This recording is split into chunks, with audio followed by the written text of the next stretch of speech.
दोस्तों, क्या आप जानते हैं सबसे पहला कांवड़िया कौन था? जानिए कैसे हुई कांवड़ यात्रा की शुरुआत। इस साल 4 जुलाई 2023 से शिव जी के प्रिय माह सावन की शुरुआत हो रही है। सावन का महीना शुरू होते ही कांवड़ यात्रा भी शुरू हो जाती है।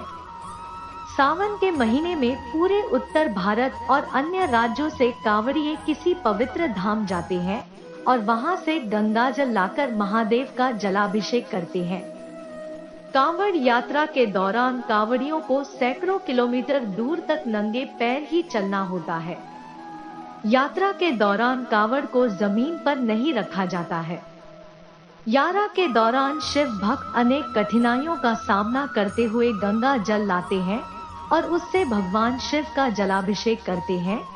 लेकिन क्या आपने कभी यह सोचा है कि आखिर कांवड़ यात्रा की शुरुआत कब से हुई या पहला कांवड़िया कौन था? तो चलिए हम आपको बताते हैं पहले कांवड़िए का नाम और इससे जुड़ी दिलचस्प कथा। आखिर कौन था पहला कांवड़िया?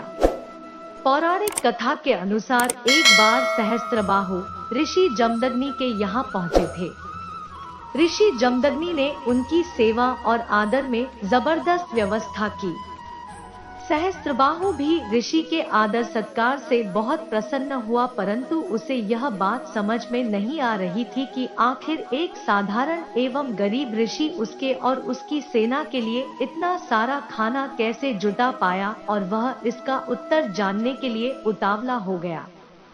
फिर उसने अपने सवाल का उत्तर जानने के लिए अपने सैनिकों को काम पर लगा दिया। आखिरकार उसके सवाल का जवाब ढूंढ ही लिया। सैनिकों ने सहस्त्रबाहु को बताया कि ऋषि जमदग्नि के पास एक कामधेनु नाम की दिव्य गाय है, जिससे कुछ भी मांगो वह सब कुछ प्रदान करती है। जब राजा को यह ज्ञात हुआ कि इसी कामधेनु गाय के कारण ऋषि जमदग्नि संसाधन जुटाने में कामयाब हो पाया, तो उस गाय को प्राप्त करने के लिए सहस्त्रबाहु के मन में लालच उत्पन्न हो गया। उसने ऋषि से कामधेनु गाय मांगी, परंतु ऋषि जमदग्नि ने कामधेनु गाय देने से मना कर दिया। इस पर सहस्त्रबाहु क्रोधित होकर ऋषि जमदग्नि की हत्या कर दी। वहीं जब परशुराम को पता चला कि सहस्त्रबाहु ने कामधेनु गाय प्राप्त करने के लिए उनके पिता ऋषि जमदग्नि की हत्या कर दी है, तो उन्होंने सहस्त्रबाहु की सभी भुजाओं को काटकर उसकी हत्या कर डाली। इसके बाद परशुराम ने कठोर तपस्या से अपने पिता जमदग्नि को पुनः जीवन दान दिया।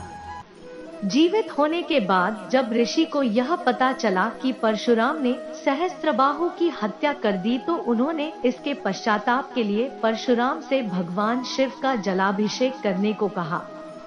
पिता की आज्ञा पर परशुराम ने शुरू की थी कांवड़ यात्रा।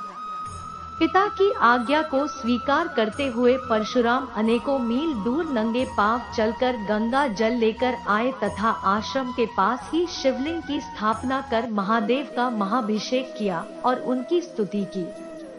हम आशा करते हैं कि आपको यह वीडियो पसंद आया होगा। अगर पसंद आया तो वीडियो को लाइक करें, शेयर करें और हमारे चैनल को सब्सक्राइब करना ना भूलें। धन्यवाद।